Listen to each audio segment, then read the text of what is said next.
Want to get your business in front of real sports fans? The Fade Route with D and Z reaches over 1,000 listeners every2 months. Are you ready to be part of the in crowd? Yes! Email us today. Hit us up at faderoutemail@gmail.com and find us on our socials at Fade Route Podcast. Time to run the go route and talk to you next week. T-minus 6, 5, 4, 3, 2, 1, 0, and liftoff. Coming at you from the AO Studios. It's the Fade Route with D and Z. Here are your hosts, D and Z.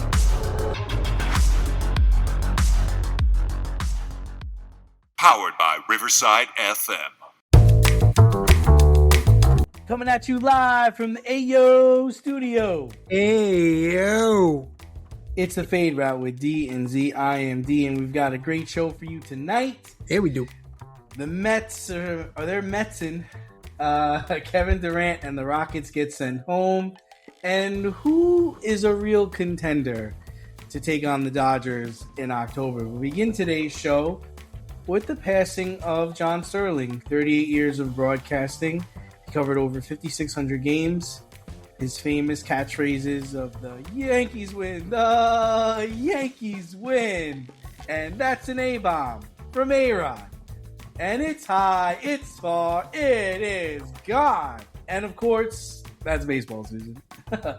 But, these catchphrases will always be remembered. But what will you remember most about John Sterling? Sometimes the depth perception wasn't there. Mid is high, mid is far. It's a pop-up to the second baseman.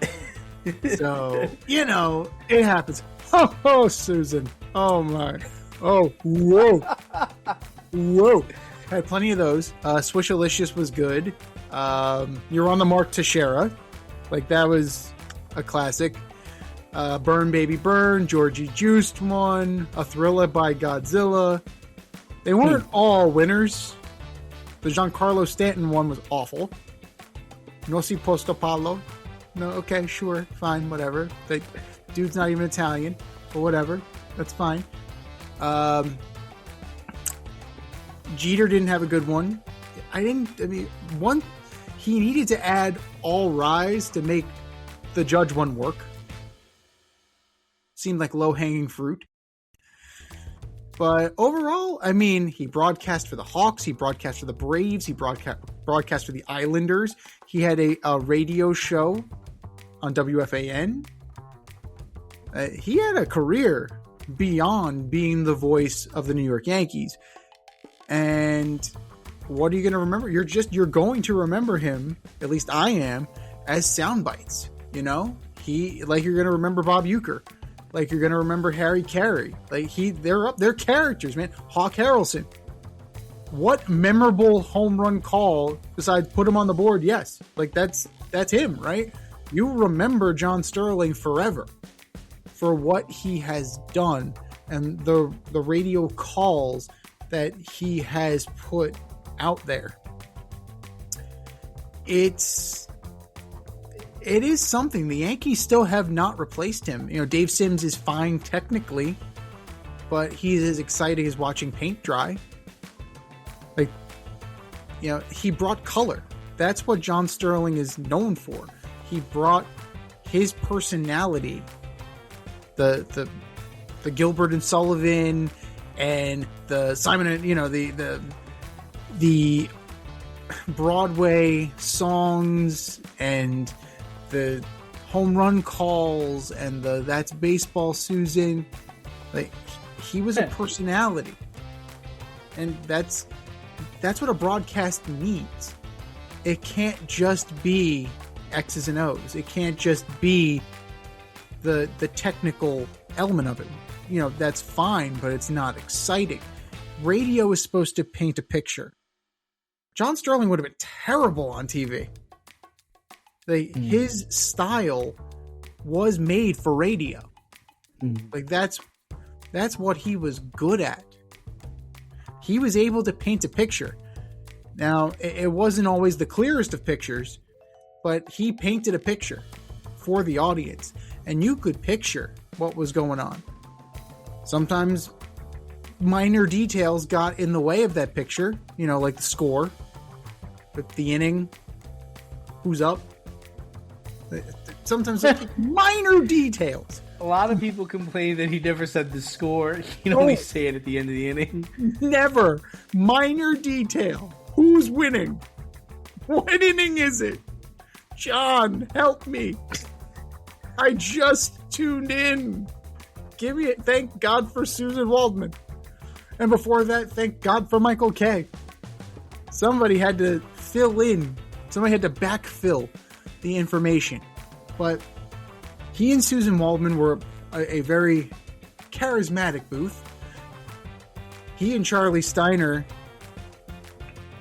interesting. I mean, the rumor was he got Charlie Steiner fired for stepping on his home run call for the Aaron Boone homer. No way. That was the rumor. That was the rumor. Because he joined in on the Yankees win. Meanwhile, Charlie Steiner was just so excited. It's like, he was just calling in. I mean, Charlie Steiner won. I believe he balls on this kid. I had him fired the next day. Son of a bitch. Who do you think you are? Who the hell do you think you are? But his best pairing was him and Michael Kay. Like it was the best blend of everybody. And we talked about it before. They voiced All-Star Baseball 99 for N64, and I remember that vividly. It was very good. It was very good. And games at that time didn't really have that level of commentary. And for them to do it and to do it well was excellent. But John Sterling will be remembered as a character like Phil Rizzuto, like Hawk Harrelson, like Harry Carey. He had his memorable calls. He had his clunkers. But overall, people will look back on John Sterling's legacy and they'll smile. They'll absolutely smile. Yeah, so I remember when I was with the Yankees, they would broadcast his commentary, the play-by-play in the Loge section. So you worked in the Loge, you'd hear it the whole game, him and Susan Waldman. I mean, listen, he's legendary for what he did. 38 years. I think he called all of Jeter's games, all of Bernie's games. It's very impressive.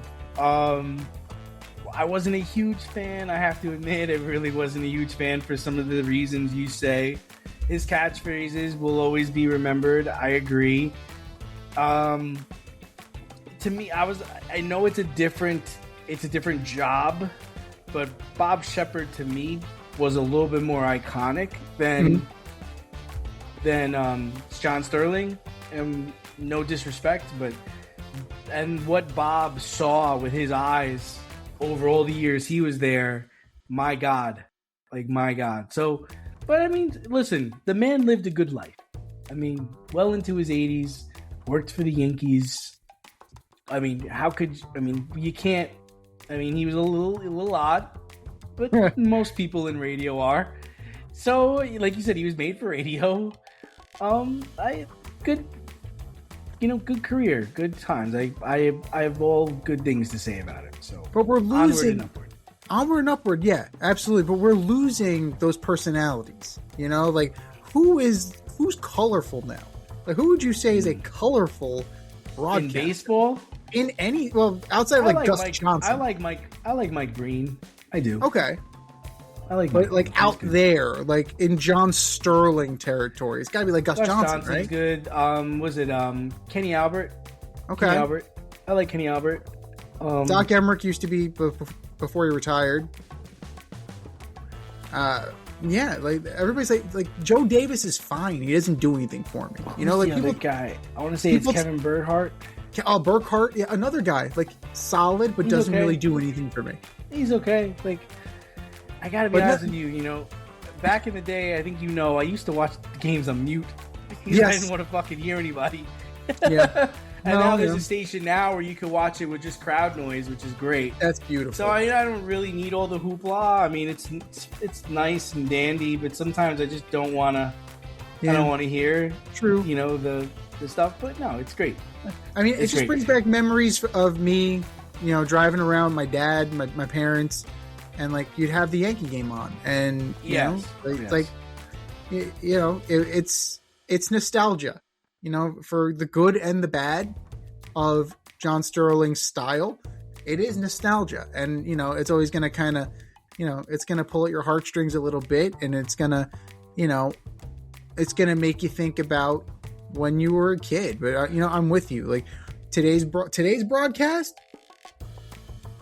No, I'm good with the sounds of the ballpark. I really don't need the excess of it. Like Gary Cohen is fine. Like Gary Cohen's fine. The Mets broadcast booth is fine.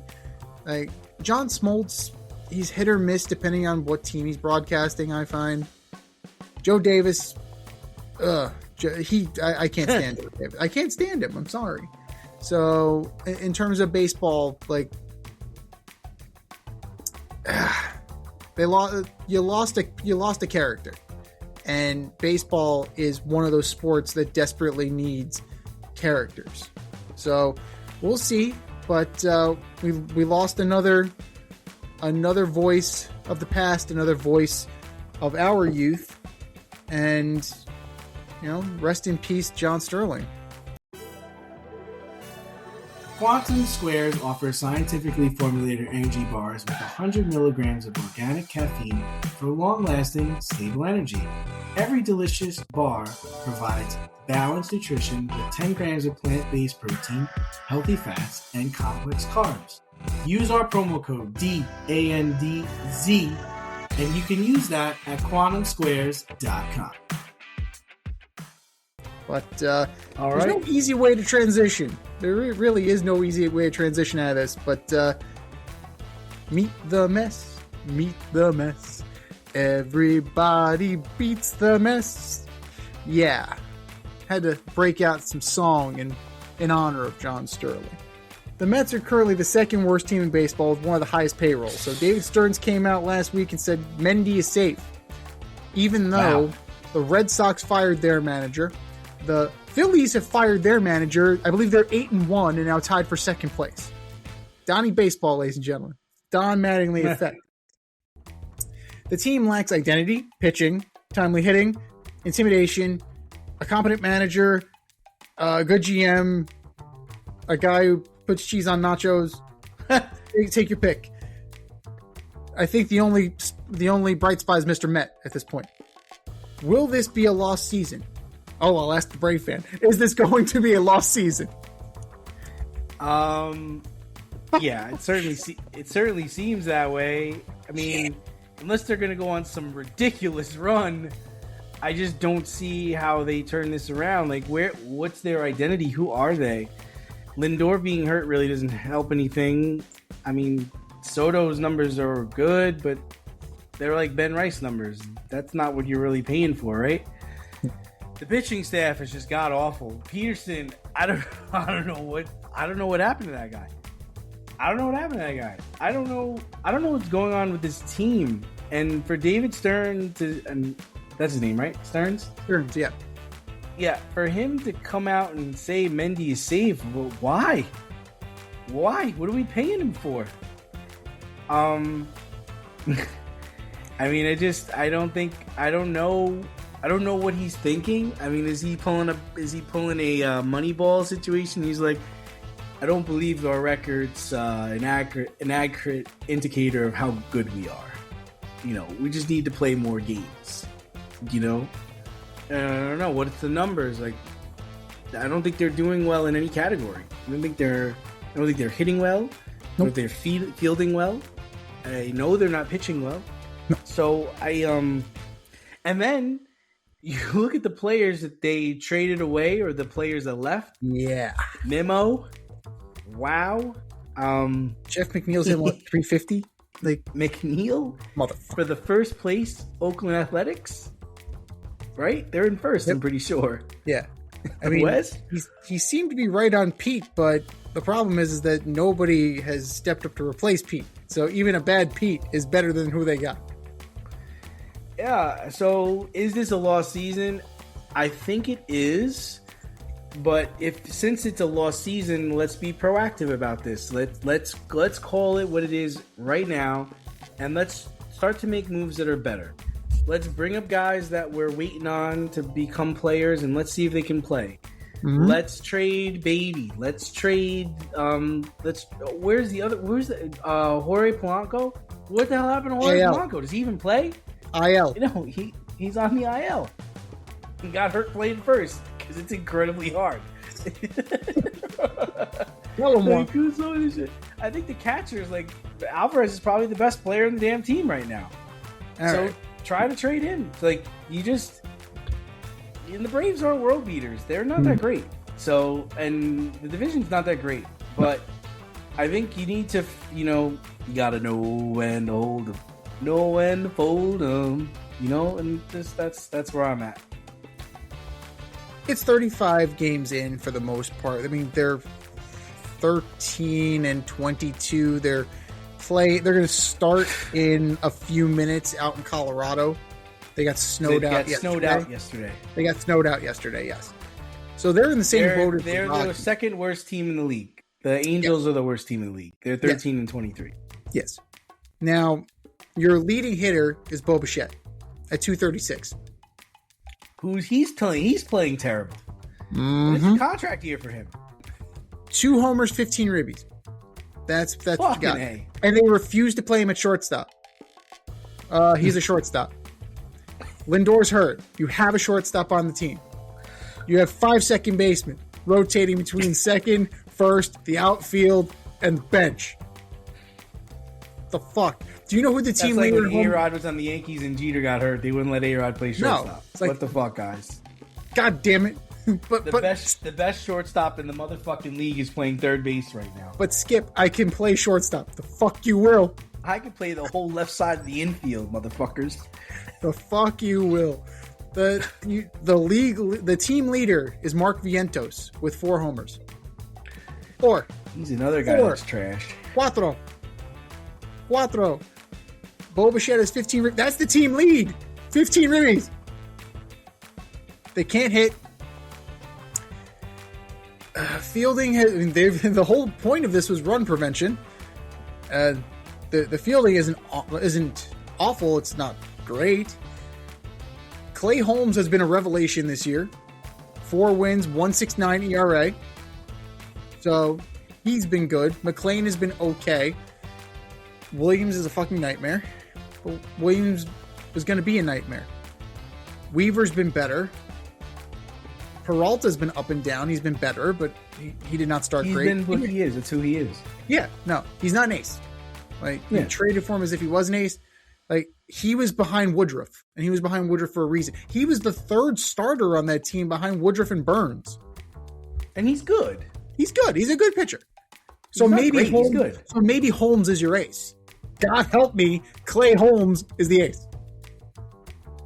Yeah, exactly. So maybe it is. Maybe it's Holmes, McClain, Peralta. Maybe that's the rotation right there. Peterson has not been the same since he was on that hot streak last year, and then his back started flaring up, his knee started flaring up, and he has not been the same. He pitched well in long relief the other day, but that's not why you have him, right? Minaya is there to be the long relief guy. And Minaya, he's been better in the long relief role, but still, he can't break a glass with his fastball. It's not what you're getting. You're getting like 88 from Sean Minaya. It's not what you hoped for. So it would be a good idea to see what you can get for some of these guys. But who has value right now? The problem is you're selling low on so many guys, right? Bo Bichette, say you're gonna deal Bichette, right? Okay, we're punting on the season. We're gonna listen on Bo Bichette. 2 homers, 15 ribbies, and a 236 average. What the hell are you gonna get for that? No, a bag of balls. A player to be named later, or cash? He has no value. He's got no value. Vientos has no value. Beatty has no value. Luis Robert just got hurt. So Simeon has no value. Simeon has no value. Polanco has no Simeon value. No value. None. Simeon has no value. None. 208. 215 hitter. He's 208 now. 1 homer, 11 ribbies. I didn't understand that trade. Fucking 80. I didn't understand that trade. Run prevention, my friend. It was mostly because Brandon Nimmo and Francisco Lindor apparently don't get along. You don't have to get along with your teammates to win. Here's a news flash for you. The Bronx Zoo hated each other, and they won. You don't have to be best friends. Get on the fucking field and play the fuck together. That's what you have to do. I've been trying to impress that on my softball team all goddamn season. And we're 4-6. We're 4-6. And it feels very much the same. A bunch of individuals. But play the kids. That's what you got to do. Call up Clifford. Call up Ewing. Right. Give Benj a prominent role. Mauricio was getting his shot until he fractured his thumb. And even when he does get his shot, he can't hit a curveball. Ronnie Mauricio can't hit a curveball. Like, plain and simple. When Lindor gets back, what the hell is this team? Right? Because right now, 13-22 ain't cutting it. They weren't that much better with him, right? He was on the field for a lot of that 12-game losing streak. He was here. So you can't really say that, Francisco Lindor is the shot in the arm they need. Juan Soto was a temporary fix. Let's see if he takes off at all. But, it's getting late early. Let's see if he takes off at all. But he's only one guy. Right, that's my point. Like, even as far as you can't carry a team. It's not basketball. One dude like Jalen Brunson can tell the team, "Get on my fucking back and let's go." There's only 15 guys. Like here, you're only starting 5. Here, you got to carry 25 other schlubs on your damn back. He's only one man, for God's sake. Yeah, and this I don't know how bullpen interested he is in being the guy either. I don't know. I mean, it's definitely you figure it's not what he signed up for when he came last year, right? Yeah. He thought he was going to be part of an ensemble. He thought they were on the rise. Yeah. But now he's a guy on a middling team. He's the guy on a middling team who, frankly, they're treading water and they don't have the horse. No, they're not treading water. They're drowning. They're drowning right now. The lifeboats are on their way. The life raft has been thrown into the water. They're drowning. And what does keeping Mendy actually do? Right? The Red Sox, granted, they haven't done what the Phillies have done, but they've won a few games since Chad Tracy took over. Right? Don Mattingly's lost one fucking game. He figured the lineup. They've been playing trash. Yeah, but he also figured the line. The Mets are playing trash. They're playing the Rockies. The Mets are playing the fucking Rockies. The Rockies swept them last week, and they have the identical record. They have what? They're 3 games better. Like, they're all in the same shitty boat. They're all in the same shitty boat right now. I don't even think it's a boat. It's more like a raft at this point. It's that full of shit-smelling foulness. You like fishing? How about the outdoors? If you do, then Pinche Gringo is the lifestyle apparel brand for you. Built around the outdoors and not taking things too seriously, Pinche Gringo makes everyday shirts for guys and gals who live outdoors. Comfortable, wearable, and just interesting enough to get noticed. Go to pinchegringo.org, enter the promo code DNZ, and get an exclusive 15% off discount on any product. That's pinchegringo.org. Enter the promo code DNZ for an exclusive 15% off. That's pinchegringo.org. Well, we've talked about the second worst team in the league, so let's talk about the worst team in the league. It's actually the Angels. They are 10 games under 500 with a record of 13-23. Despite the terrible season they are having, again, Mike Trout looks like vintage Mike Trout with 10 home runs, OPS of 955. So is this the year the Angels finally trade him to get better?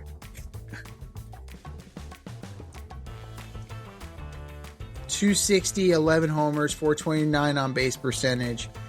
It's a good year. It's a good year for Mike Trout. 11-23. It's a Mike Trout type year. He's stealing bases too. Uh-huh. Now, I think he's top 10 in home runs. I'm going to say. Here's why you can never bank on Mike Trout. As good as he is now, he could get hurt next week and he'll be out for months. And do you think that's coming? Oh, dude, that train's never late. That train is never late. Him and Giancarlo Stanton, you can set your watch by their IL stint.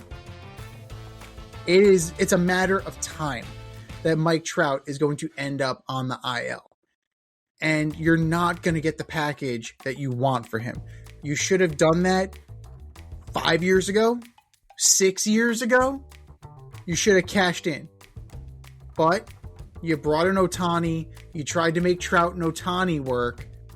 Surprise, surprise. That team was loaded. Didn't that team also have... Rendon. Didn't that team also... Yeah. Mister, you're saying I'm a bitch. Yes, that was the same team. Yes. And they didn't do anything on that team? You had the tail end of Pujols as well. You had Pujols for a little while before he went to the Dodgers. That's right. But it's too late. It's too late. I mean, Joe Adele is finally having a good year. He's finally cashing in, living up to that promise. 258, okay. 4-21. So that's great. They think they have something in Zach Neto. And it appears to be the case. He's got decent power numbers. This kid, this pitcher, where the hell did he come from? Soriano? Jose Soriano, 5 wins, 1.74 ERA. Like, okay, not only that's went impressive. up because he played like shit against the White Sox. The White Sox hit him up for like 6 runs. That's the only reason why his ERA went so high. So maybe they figured his ass out. So we can see. I mean, Jordan Romano was their closer. I think they released him. So there's that. But I mean, what can you hope to get from Mike Trout? You're not getting multiple top prospects at this point because of his injury history. I would say that if you're going to do it, and the Mike Trout to the Phillies thing is dead. Like you've been saying that for years. It's dead. I don't think the Phillies are going to kick the tires on him. They're not in a The Phillies are 16-20. There's no point. Yeah, there's no point. So, like, maybe there's a young team out there who needs a power bat. Like, maybe there's a team who needs that veteran presence. Well, what about the Yankees? Grisham is playing like shit in center field. His batting average is 174. Dude. So you're gonna you can set your watch by Trout and Stanton's injuries and put them on the same team. That's bold. I'm just saying. No, I'm just saying. Like, all right. So Toronto. Oh. If he's gonna be the DH, I can't put him on the turf. I can't put him on the Dodgers. Oh fuck. No. Sure. He'd love to stay in LA. He doesn't want to leave. He doesn't want to leave Los Angeles. Padres, do they have enough to they moved Tatis to second, so they could use an outfield. Rangers. That would be. I don't think they would trade. I don't think they would trade him in division. They wouldn't trade in division. Right? No, I don't think they would trade in division. That'd be a real kick What in the about the dick. Braves? You think the Braves could swing We have that? a center fielder. Yeah, but Michael Harris. Yeah, but you want him DH. Like he's effectively replacing Marcell Ozuna. And Acuna is already on the IL, so like he would get some burn in the outfield. And at this point, I would say he's a corner outfield. I wouldn't say he's a center fielder for his own sake. Mm-hmm. You know, Braves don't even make like the moves Cubs. like that, I think though, Michael man. Conforto was their left fielder. You stick. Yes. Like I think that Mike Conforto. Trout is an upgrade to Michael Conforto. Maybe that's me. Call me crazy. Conforto. Conforto. But where do you think he's going? You're thinking Yankees? Like where are some other teams that you think would be interested in Mr. Trout? I don't know. I mean, part of me thinks that he's never going to leave there because he doesn't want to leave there. Like, this is a two-way street here. It's not only like they haven't wanted to move him, but he hasn't wanted to leave. He hasn't asked to leave. He doesn't want to uproot his family and things like that. He doesn't really care about winning. He just cares about a comfortable lifestyle playing basketball, which is fine if that's the life he wants to live. Yeah, I mean, if Grisham keeps playing like shit, I can see the Yankees calling, especially if Stanton gets hurt, right? Especially if something happens to Judge, too. Yeah. They certainly have the prospects for it. How about Send Anthony Volpe out there. What's going on with Whoa, we didn't even... How about that? My man is down in Scranton. He got a hit off of Zach Miller, though, today. Nice. Good for Anthony Volpe. Yeah, that's great. That's the shot in the arm of Is the that Yankees. experiment over? I think it's a matter of time. Like, you figure he's down because Caballero, like, he provides that stolen base skill set and he plays excellent defense. Rosario has versatility. McMahon is a Gold Glove winner at third base. And then there's Jazz. So he's the first guy up in case anything happens to a non-first base infielder. But you got to figure he's not for long. Like too many strikeouts, too much lift, trying to hit home runs. We went over with Rob Adams. Like I can't distinguish whether or not it's, he's doing what they're telling him to do. And if that's the case, then that's pretty fucking terrible too. That's a bad job by the Yankees. Someone brought up something to me where they were like, they thought that he showed some power, and when he showed some power, they tried to turn him into a power hitter. And that's where it all went south. And it's like we would like you to hit for power because we know you can. Just cut down on the strikeouts, and he can't do that. Because if you look at Caballero, it's not like his numbers are that much better, hitting wise. They're not that spectacular. And he strikes out just as much. They both strike out. Yeah. It seems like a casual case of we have one of the best records in Major League Baseball. Why are we going to fuck with this? It's one of those good problems. He hasn't been what we wanted him to. He hasn't been what we wanted him to be. Why are we even going to bother? Which makes me wonder, are you going to try to build up his value and trade him? Or what, is he the next Clint Frazier? I would also consider, because none of your top prospects are outfielders now. Yes, Dominguez, but Dominguez at this point, I consider him a major league player. Isn't Spencer Jones an outfielder? Spencer Jones is a corner outfielder. I wouldn't, but he's really... No, I mean, he's been playing at AAA, but... I don't really know what they consider him because he's a hitter. His position is hitter. So maybe this is a chance for them to kind of figure out Volpe's versatility, and maybe you can find a center fielder there. Try it. He has a strong arm. Move him to the outfield. Not even try to play him in the infield. Move him to the outfield. It might be worth a shot to see if he can do it. And the minor leagues is where you want to do it. You don't want him to learn the outfield on the job like you tried to teach Ben Rice how to catch. Right? At some point, use the minor leagues for what it is. A chance to develop. Could he play center field, maybe? Who knows? Well, you don't know until you try him out there. Because you know what? George Lombard is right there, and he's going to lap Anthony Volpe. He's right there. And Spencer Jones is never going to come to the bigs. So maybe Spencer Jones maybe he's the key to getting Mike Trout. Maybe that's the case. You keep Lombard, you trade Jones, and you make him the centerpiece of a Trout trade. Like, I don't know. I don't know what Perry Manasseh, I don't know what the Angels would want, because the Angels have been so bad for so long. And you figure they're going to want like a LaGrange. That's not happening. They're going to want, they can want all they want. But at some point, that price tag is going to come down. But, as far as the Yankees go, why not? Like, give it a shot. Like, what's the worst that could happen? He's not good. He's not that great shortstop either. Hate to break it to you. Yeah, I was shocked. They just took too long. They took too long to send him down. They should have sent him down his rookie year when he was struggling hitting. And I feel like this was just a mismanagement. The Yankees mismanaged this guy. They just did. And the other part is they bumped him up too high. They made him sound like he was untouchable. They built it up. Instead of just being, regular about it, like casual about it, you made it sound like this guy was the second coming.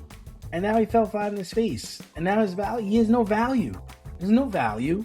None. Like 2 years ago, people were trading for him and were interested in. 3 years ago was peak. He was ready. He's coming up. He's going to start for us. Okay, here's the sun and the moon and the stars. Nope, he's our guy.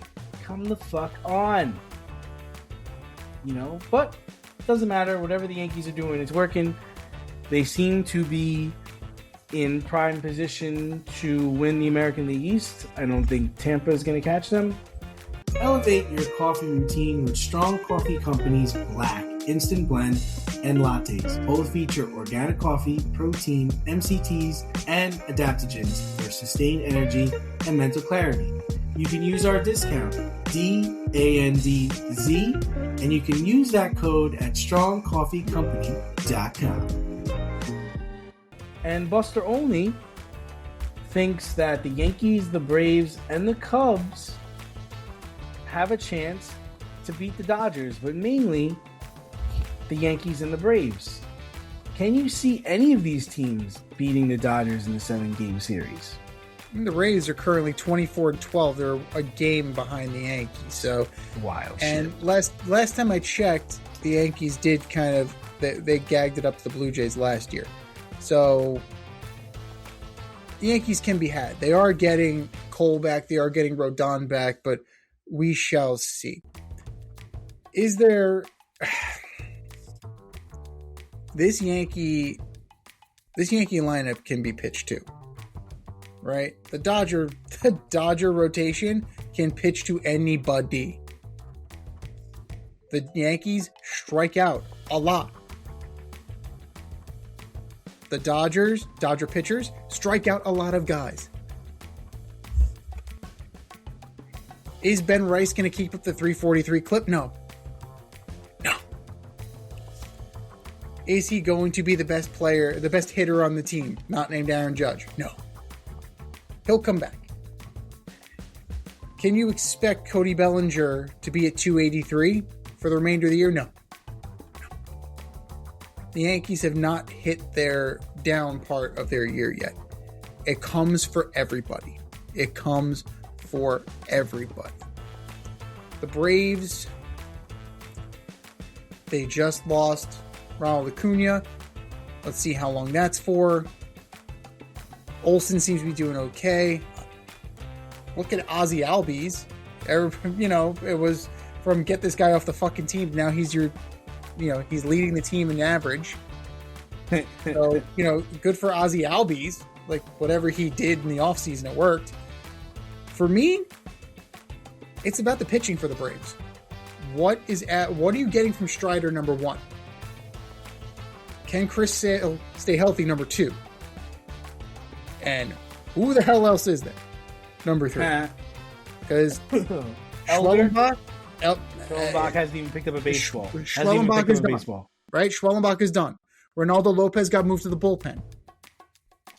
Right? Do you believe in Bryce Elder? Do you believe in Grant Holmes? You have the corpse of Martin Perez. So that's a team that is going to be looking for pitching at the deadline. That's a team that's going to need that. Who's getting the ball to Raisel Iglesias? Bummer? I think you need a little bit more there. Offense, I think they'll be fine. They could possibly slug with the Dodgers. I don't think they could pitch with the Dodgers. And then you got the Cubs. Nico Horner's having a great year. Alex Bregman is meh. Pete Crow Armstrong, not great. You're not getting a lot of. Suzuki's having a good year. Matt Shaw's having a surprisingly good year at the plate. 284, 3-10. You want to see a little bit more power. They're probably going to be in the market for another bat. Pitching, they lost Cade Horton. They just lost Matthew Boyd today. He had a meniscus tear. He was playing with his kids. Tore his meniscus. God damn it. Colin Ray leads that team and wins. Yeah, that's not great. I mean, Imanaga, Cabrera, Tyone, that's stretching. That's kind of stretching credulity for me.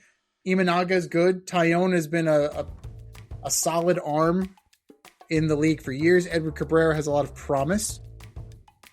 But I just...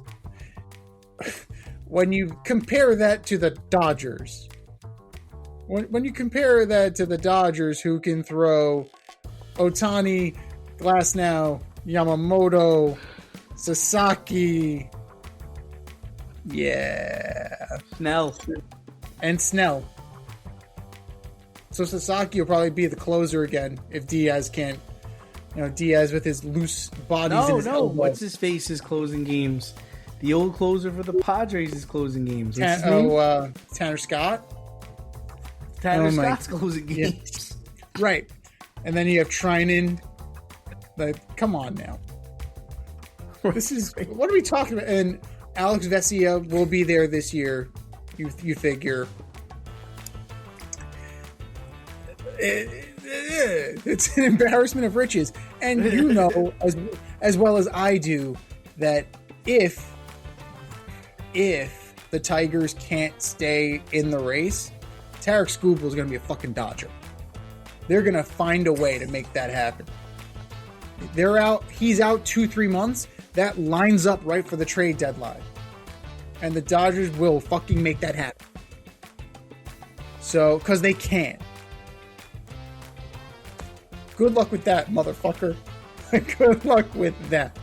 So, in short, I don't agree with Buster Olney's assessment. I really don't. Because everybody has holes. And nobody seems to be doing anything about filling them. At least not yet. And the fewest holes still belongs to the Dodgers. If you're gonna make me choose, I'll take the Yankees just because they're getting healthier. You're gonna get Cole, you're gonna get Rodon, you're getting your guys back. So if you're forcing me, if you're twisting my arm, I'll take the Yankees as a possibility to beat the Dodgers. Not likelihood, just possibility. Yeah, so I kind of agree with you. I don't see what Buster sees. I mean, I feel like Buster knows more than I do. But like I said, he's saying he thinks the Braves and the Yankees are the only two teams right now presently constituted that can contend with the Dodgers. I don't see it. Braves are very flawed. Managerial, pitching. Austin Riley can't hit. We only have 3 guys in the team that can hit a damn. The only reason why they're in first and they have, I think, the best record in the league is because we don't play nobody. We don't play any good teams. The whole National League East sucks. They're all terrible. And the Yankees, like you said, I think they're flawed. I think the pitching could get them by. I don't think they can hit with the Dodgers, though. I don't think they can, for 7 games and 9 innings, you're gonna keep them under 6 runs, under 5 runs. I don't see it. And I think a lot of this, like, the Dodgers don't even have their best players. Like, Mookie Betts is not there. Right. Snell is not there. And to the Yankees' credit, they don't have two of their good pitchers, right? But, you know, it's just stupid. It's Mookie Betts. It's Freddie Freeman. It's who's the outfielder they just got? The one they signed in the offseason. Tucker. It's Tucker. Teoscar Hernandez is still there. Ohtani. Teoscar Hernandez. Playoff Max Muncy. Playoff Max Muncy. Who's probably, this is his last year. He ain't going down with an L. No. So no, I don't agree with him.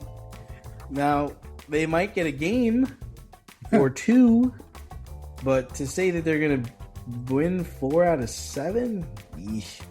Now, that's you a tall had order. The one saving grace, right? You now have Fried. You didn't have Fried when you played them last time in the World Series if you're the Yankees. You also have Schlittler. Cam Schlittler seems to be the goods. I would think that now with Tarek Skubal gone, Schlittler's probably the lead candidate for the Cy Young Award in the American League, right? Yeah. I would throw Schlittler up there. I think he's got as good But but my thing is can Cam Schlittler pitch 6 innings of baseball against the Dodgers in the playoffs in LA potentially? I don't think so. I don't think so. I don't know what that looks like. I'm more concerned about the back end of the bullpen. Is Camilo Doval and David Bednar, are they gonna like shit their pants in the World Series against the Dodgers? Who isn't? Who's Right. gonna come in that pitch that lineup? Who's pitching? Here, get these 3 guys out. What the fuck? If you have a lead in the 9th inning and you're running up there against Ohtani, Betts, and Freeman with Bednar, he's been good as a Yankee. I mean, and he's going to be a better choice than Nestor Cortez was. So, I mean, they are better. They're better suited for the rematch. But it was such an ass whooping last time that I don't know if it's any better. Like, maybe they'll get another game. That's all I'm seeing. Yeah, they'll get another game. They need more. They absolutely need more. More firepower. They need a better catcher. Like, they need better than Wells. They need third baseman. They need a third baseman. Ryan McMahon is a great defensive replacement. He is what Doug Mankiewicz was to the Red Sox. Millar played 8, Mankiewicz played the 9th. When you absolutely needed to prevent runs. You have 3 shortstops, you have no shortstop. Like, you brought in Jazz. I don't know. I just don't. Also a guy that says he can't play in cold weather. Right. I mean, fortunately for him, 4 of those games will be in LA. But Probably. And then Grisham, your $22 million center fielder. And then, well, if he doesn't play, you're going to put Dominguez out there. So I would say the Yankees need an outfielder. But, only time will tell. Only time will tell. Big Fork Brands brings bold bacon sausage, paleo pork jerky, and Chicago-style sauces to your table. Enjoy rich, smoky flavors made with sustainable ingredients and chef-crafted care. Enjoy an exclusive 20% discount with our promo code DNZ. Find them at bigforkbrands.com. That's 20% off using our promo code DNZ at bigforkbrands.com. Speaking of only time will tell, Kevin Durant.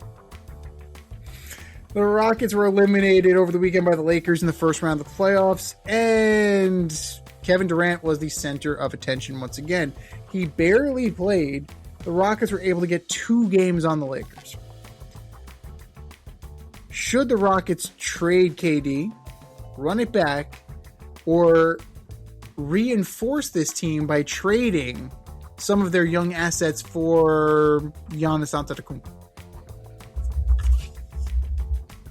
So I want to be an optimist here and say a lot of this happened because they didn't have a point guard. You know, I'm going to say that for some reason Reed Shepherd thought he was Klay Thompson and just starts shooting the ball like crazy, and he's not hitting any of his shots. But he's not running an offense. And they missed Fred VanVleet. I really do believe that. Amen Thompson is not a point guard. Can't do it. And Kevin Durant, I mean, in the regular season when he played, they were okay. He wasn't much of a difference maker. The Phoenix Suns also almost made the playoffs. It really didn't matter, right? I think it's worth having a conversation with the Miami Heat to see what they would be willing to offer for Kevin Durant. I just think his best days are behind him. I don't see a situation where he's going to like Dirk Nowitzki this. You know, put a team on it like you talked about earlier, putting a team on your back, going to battle, hitting 90% of your shots. It just doesn't seem like it's going to happen. I mean, I feel like sending him to the Warriors and them creating the Expendables like we talked about last week sounds much more satisfying than watching him run it back. I do believe that a lot of the players on this team got better because of Kevin Durant, because he was there, because he showed him some things. But he's not the ultimate team player. Like, he doesn't, I don't think he cares enough. I mean, this guy missed games because of a bone bruise. I know that hurts, but dude, your team got eliminated. You only played one game. Like, I would love to see Kevin Durant be going up against the Oklahoma City Thunder right now. That'd be awesome. But he's not. You know? And the thing about it is like, if you have the chance of losing Kevin Durant for an extended period of time at any point in your season or your playoffs, then you can get rid of Kevin Durant. You know, it's just, we talked about it with Clint DeSouza. It's like, oh, would you want LeBron or KD? No way. On the Knicks? No. That ship has sailed. Those pastures are over. So I think if he is valued to the Heat, I'd shop him. Yeah. But I do think a lot of what happened this year happened because they didn't have a point guard. I do think if they have a point guard next year, they should be a top 3 team. Well, I saw a rumored package of Hero and Jovic going back to the Rockets in exchange for Kevin Durant. I'm not in love with that package. Doesn't really do much for me. No. Tyler Hero, they've been trying to get rid of, it feels like they've been trying to get rid of Tyler Hero for years. Like, he's always the center of any big time trade package that, you know, I get he's a good shooter, and he's making $31 million a year, which is absurd to me. But, you know, like, he's a good player. I feel like you kind of have to run it back and hope that Fred VanVleet is healthy. Because if you look at the alternative, right, you trade KD. Let's say you make this trade with Miami. KD goes to Miami, Hero and Jovic go the other way. Or Hero and Wiggins go the other way. Does that make you any better? If you're the Rockets, does that really make you any better? Not to contend against OKC, Minnesota, or Denver. I agree. Now, if you go and you package some assets to the Bucks, if I'm the Bucks, it starts. I want Thompson. I want Shepherd. Say again? Either Jabari Smith or Eason. One of the two. I feel like I'm gonna want some young players, and I'm gonna want some picks. Like, I'm trading you the identity of my team. You're gonna pay for that. and it's going to cost you. And if you gut this team, is a team with Van Vliet, KD, and Giannis as your big three, is that good enough to? I don't think so. No, those are just a bunch of stars that are past their prime. Not with KD's recent injury history, not with Giannis's back problems, and Van Vliet is coming off of an injury. Like, I feel like you kind of just have to hope for the best here, because you're going to set Milwaukee up for a nice little future, and then what are you going to be left with when Durant chases a new experience or decides that retirement is his new experience? You're going to be left holding the bag. And then you're going to be Milwaukee South with Giannis playing Hamlet. Right? You just replaced one headache for another. Right. So I think they've painted themselves into a corner, and the Rockets are gonna have to live with this, and they're gonna have to try and make it better, and they're gonna have to try and make it work, because the alternatives, unless you can pull a rabbit out of your hat, the alternatives just aren't there.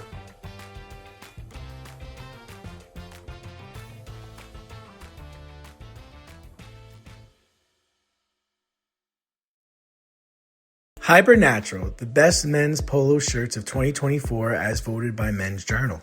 Hypernatural offers polos, tees, and button-ups that deliver an unmatched comfort and style, featuring Hypercool J technology for natural cooling. Enjoy an exclusive discount with my promo code DANDZ, and that can be used at hypernaturalstyle.com.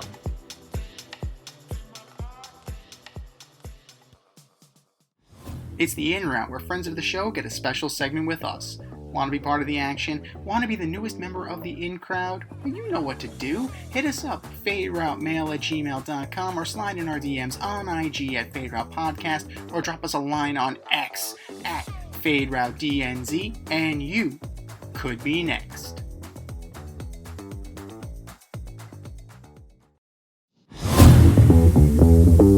Joining us on the In Route today, we have former Smack and Kill head football coach, our resident Knicks fan and Yankees fan and Jets fan, Clinton DeSouza. Thanks for coming on. Yeah, thanks for having me. It's an exciting time to be a New York fan, you know? Still, sort of. Allegedly, actually, I'd say. Come on. Oh, well, we'll see. We'll see how tonight goes for you. But yes. Listen, we want to start off with football first.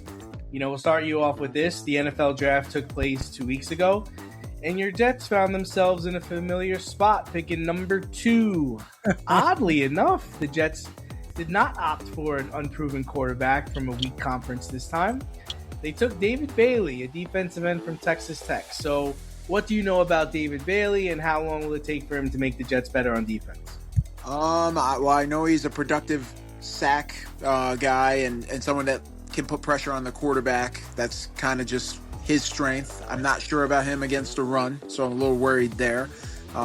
Will McDonald and him will only be specialty guys, I guess. But if he can prove himself to be, a 3-down guy, then it's a great pick. I think he's more established than Arvell Reese, so I was kind of happy that they went in that way, because we've tried projects before and we're just not good at developing them. So I'd rather take the guy who doesn't need developing, and maybe he can just go out there and create some sacks. Very, very interesting take by you. He's not the project. Avril Reese is the project. Okay, interesting. That's what all the pundits are saying, and he's going to be an off-ball linebacker, and that's not what we need. They don't We need develop someone to get after well. the quarterback. They don't develop well. They also don't get the sure things well. So Yeah. Until it's proven on the field, you never know. Like we win another offseason. We are the offseason champions. Whether it's getting Aaron Rodgers or drafting 3 first-round picks, it doesn't matter. The hype's real. Not a lot of star-studded defensive players have come out of Texas Tech. But hey, man, David Bailey, you could be the first one. We're all rooting for you, David. So the Jets. I mean, GM, Quentin Williams was from Alabama. He didn't help us win a championship. So Yeah, Somebody's gotta be I think good. he's going to be pretty good for Dallas, though. Yeah, we'll see. I think he's going to be all right there. So the Jets GM Darren Moogie completely changed the Jets drafting process this year, combining all of the different voices in their war room into one board. The scouting department created a universal draft sheet that everyone in the room aligned with on to evaluate players. How do you feel about using this method to draft players? Well, if it's new, it's for us, because what's been done in the past did not work. So if he's going to switch it up, you might as well give it a switch now, because I'd beg to think if that process was the same back when we drafted Zach Wilson wouldn't have been drafted, because everyone, even people on a couch, could say, that kid looks like he's 14 and has never played against a real defense before. So, my daughter's Ken doll looks like him. So, it's enough already. But if that's the process that he wants to go with, and it hopefully produces talent that can contribute right away, then we'll see. But again, it's based on the Underwear Olympics, that is the combine. It's based on college game film. So hopefully it translates to actual NFL production. I like the Underwear Olympics. That's a nice name for the combine. I like that there. I like It that is. there. It's Don't overrated. worry. Zach Wilson will be bagging groceries by the end of the year. But shortly UFL before won't the even start touch of the him. new league, shortly before the start of the new league year, the Jets opted to trade for former Jets quarterback Geno Smith. When Aaron Glenn was asked about acquiring Geno Smith, Glenn responded, "I think Geno can lead us to the promised land." So when you were asked that question after you found out Geno was acquired in a trade by your team, is that how you responded too? Yes, because the promised land is the first pick in the NFL draft next year. So Geno's going to lead us right to that doorstep. So I would say, yes, he's going to deliver us Arch Manning. He's got the talent, right? He's got it. He's got it. He's got the chuck the ball down the field to the other team talent that's going to get us to picking a quarterback next year. Oh, Jesus. Are they? So that's what he meant about promised land. Sounds That's like a at Jet least in my already. view. I don't know, man. The Manning family isn't exactly keen on letting the Jets take their family. And Dante Moore already said, "Fuck that." So I don't know. Yeah. I'll go back to school. You got a grad program here? He's going to get his doctorate before he becomes a Jet. I'll become a podiatrist before I go there. God damn it. So, oh God. So moving over from the clown show that is the Jets to one of the few bright spots in New York sports, we're going to talk Knicks basketball. So things have certainly lined up for them with Boston getting bounced by the Sixers. In game one, the Knicks showed the semi-Sixers why they were favored, and Joel Embiid is out tonight. Where's your confidence level right now compared to last round? Well, they're playing terrible tonight, so as expected, because Joel Embiid is a parking cone on defense. So that's what made Brunson so good in game one. Now they got athletes all over the court, so it's going to be a tighter game. I mean, they're in the lead right now, so hopefully they can take it into the second half and put the pedal to the metal. But there's no confidence level. If you're a true Knicks fan, you know. Each game is like heart attack city and gonna have to grind it out. So like the last 4 games are just an anomaly in my mind. Like I've never felt that, I've never had that energy of I'm gonna go to bed in the middle of the fourth quarter of a playoff game and like smiling. That's never happened to me. So usually I'm pacing around, and this game's lining up that I'm gonna be pacing around my living room, having heart palpitations, trying to grind out a win. Sounds like Knicks basketball. I heard that. Yeah, exactly. That's, yeah, pretty much. So we're in the same bracket. We're staying in the Eastern Conference. The Pistons seem to return to form after coming back from that 3-1 deficit to Orlando. And still, the Pistons showed how vulnerable they are when Cade Cunningham gets locked down. But I don't think anybody's scared of the Cavs. Is this series, is Knicks 76ers the pathway of the finals? In your opinion? I don't know if the 76ers have if Joel Embiid's gonna play, like he's a legit liability. He's a knee snap away from being out for the series, and he's a liability on defense. And Maxi's not a great defender either. So, a lot of teams can put them in a bind, and Cade's just a bigger version of, Jalen. So, to me, the Pistons still scare me. They've punked us all year, and they're ready for us, and they want us. So, I wouldn't be surprised if they swept the Cavs and are waiting for us in the finals. Wow. I mean, it's hard to argue with that, considering what attrition the Pistons just went through, and the Cavs with James Harden can just end that experiment right now. No. Yeah, that was never a good move for them. But you're happy with Jalen Brunson, right? You're happy. Would you prefer having Donovan Mitchell, or are you happy with Jalen Brunson? No, I'm happy with Jalen Brunson. Like he legit can put a team on his back, and I think he has the right pieces around him. Now that they've decided to run the offense through Cat and have Mikal bring it up in different points, like I think that's good. But he can be ball dominant when he needs to be. I just feel like the more ball movement we have, the more people involved, the more dangerous we are. So, especially against the Pistons, who are going to press him full court and make his life miserable. Yeah, I mean, we've seen the blueprint with this. Physicality definitely is going to be a problem for the Knicks, but we'll get you out here on this one. So when the Knicks were struggling last week against the Hawks, there were rumors around the old water cooler that Mike Brown was getting canned and Billy Donovan was coming into town. There were also rumblings of how the Knicks should trade for Giannis and maybe Kevin Durant. Like, do the Knicks need to win a championship to stave off all of these significant changes, or are we running this roster back a la the Yankees?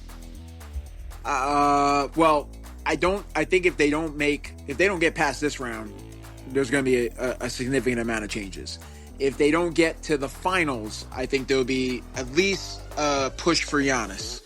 If that doesn't happen, if they get to the finals, I could see them trying to run this back. Because the Thunder are a legit dynasty in the making.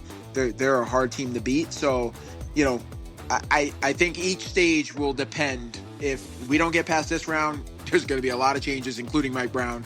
If we don't get if we get to the finals and don't make it happen, then I think they run it back. But if they don't get to the finals, I think Cat's gone and Giannis is here.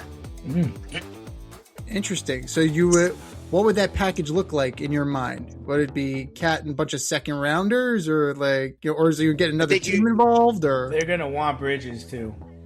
That's okay. They can take Bridges. They're gonna want OG. I don't want them to give up OG. I'd rather them give up Bridges in that trade. If they want OG, I think you run it back with Cat and OG, and try to make things happen. So, but you are vehemently shaking your head no to Kevin Durant. Yeah, no, get that out. Are you insane? No way. And Stephen A's popping off about LeBron coming here for his farewell tour. No, get out of here. Not if we have to give up anything for him. If he's coming here on a free dime, sure, be a guy. Be a guy. Be someone that make lots of money off of New York City. But other than that, we're not giving anything up for LeBron in my mind. LeBron and KD, if it was 2010, sure, but it's 2026. I mean, the cool thing would be is that we could all go to the Westchester County Center and watch Bronny play. Yeah. Very true. Not a bad idea. I think they are a package. They are a package deal. Yeah. Take him, please.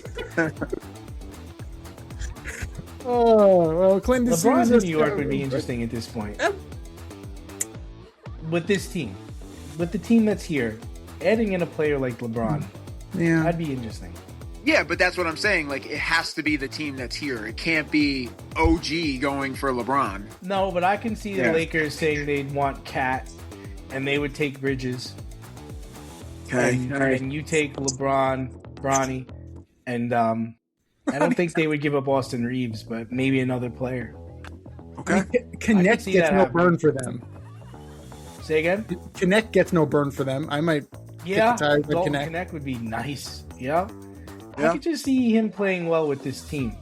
He Then could play- then you have to re-sign Mitch because he's your center. Yes. Yeah. Mitch Yeah. would have to play. You might have to pick somebody else up too. Yep. But I think it's not terrible. Never know. Let's just keep winning. I mean, they could do something really crazy and bring in, noted Nick villain Trae Young. I'm sure his asking price will be low. You know, what the Wizards are going to want a ham sandwich? Nah, he's looking forward to rotting in Washington with Anthony He doesn't want to Davis. play. There's no winning there. They're just gonna be terrible forever. Yeah. Fuck, he doesn't want to play. Who are we kidding? They're going to be on the bench, both of them, watching the entire season like they did this year. Oh shit! All right, well, former Spack and Kill head football coach Clinton DeSouza, our resident Knicks, Yankees, Jets fan. Thank you for coming on, brother. And if you want to join us on the in route, hit us up, faderoutemail@gmail.com. Slide in our DMs on IG at Fade Route Podcast. Drop us a line on X at Fade Route DNZ, and you could be next. Clinton DeSouza, thank you for coming on, brother. And hopefully we will have you on for the championship parade. Right. Enjoy I'll the be there. second half. I'll go live from the parade. Correspondent. The correspondent. I will be a correspondent for that one. All right, guys. Thanks for having me.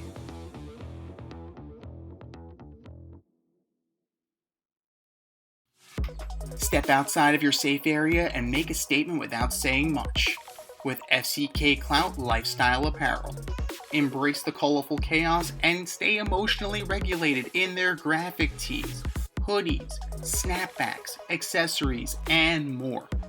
Go to fckclout.com today and check out current season and past season merchandise for men and women. Get it while you can. That's fckclout.com. Check them out today. fckclout.com.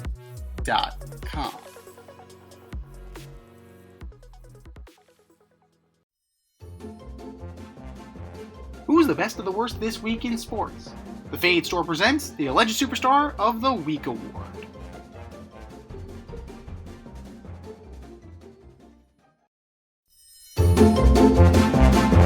All right, boys and girls, you know what time it is. It's time for the Alleged Superstar of the Week. You know how it goes. We put up a poll on our X account at FadeRouteDNZ and our Instagram poll at FadeRoute Podcast, and you vote.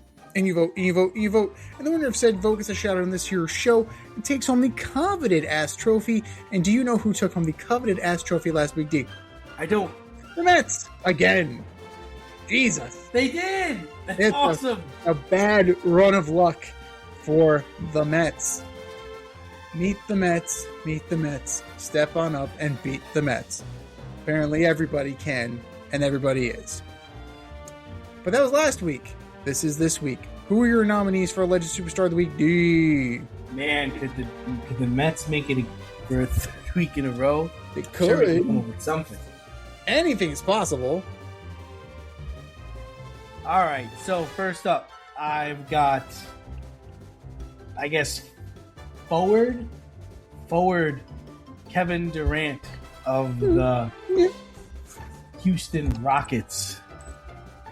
Played in one playoff game as the Lakers crushed the Rockets in 6 games. Did not play because of a knee contusion and the left ankle sprain. Kevin Durant showed that LeBron is far superior to him in every single way. Kevin Durant, you are my alleged superstar of the week. Number 2, Chris Paddock was a pitcher for the Miami Marlins. He was drafted by the Marlins once upon a time ago, back in 2015. Then he moved around. I think at one point he was on the Padres. I think that's when I got his signed rookie auto. And I got it graded 9 by Beckett. 9. And this guy just hasn't done diddly squat since then, to the point for now, since he has a 7 ERA, he's been DFA'd. You can't even play for the Marlins. You're supposed to be the next phenom great pitcher, and you are basura. Chris Paddock, you are my alleged superstar of the week.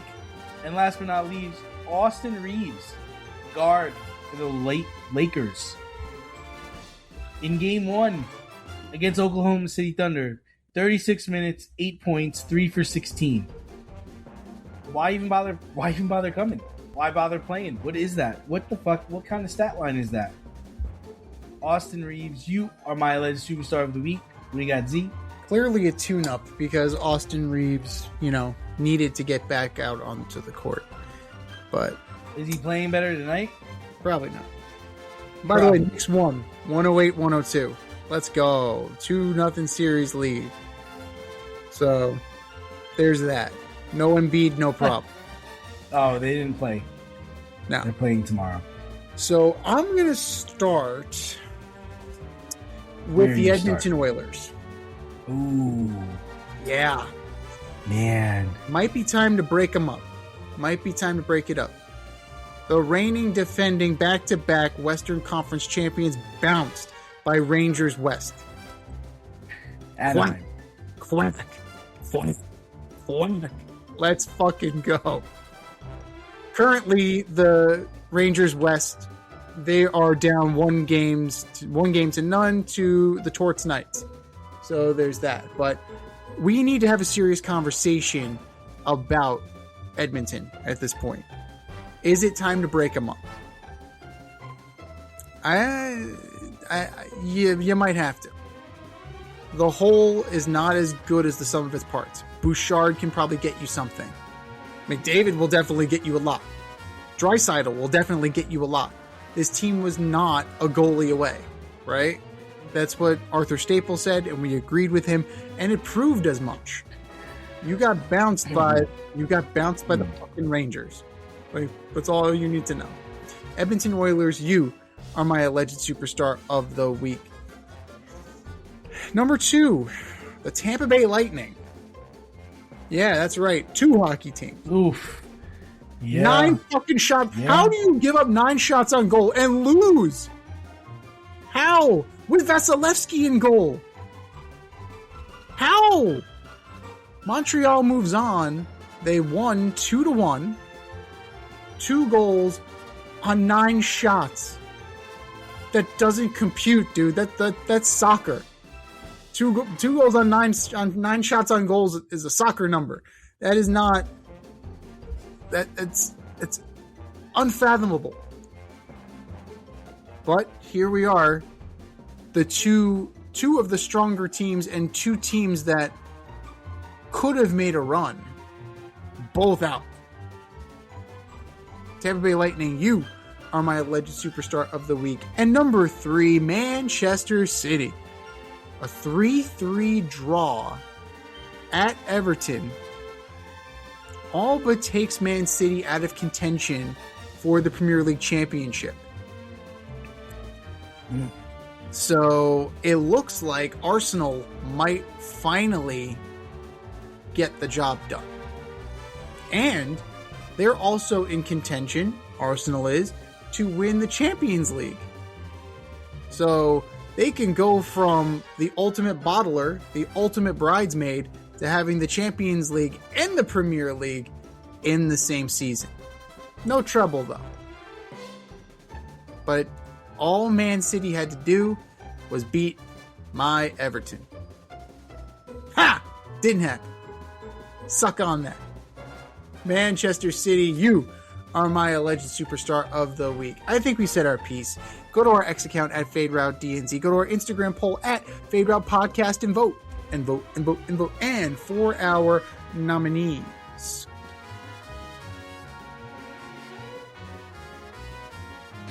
You're better than that. Just do better.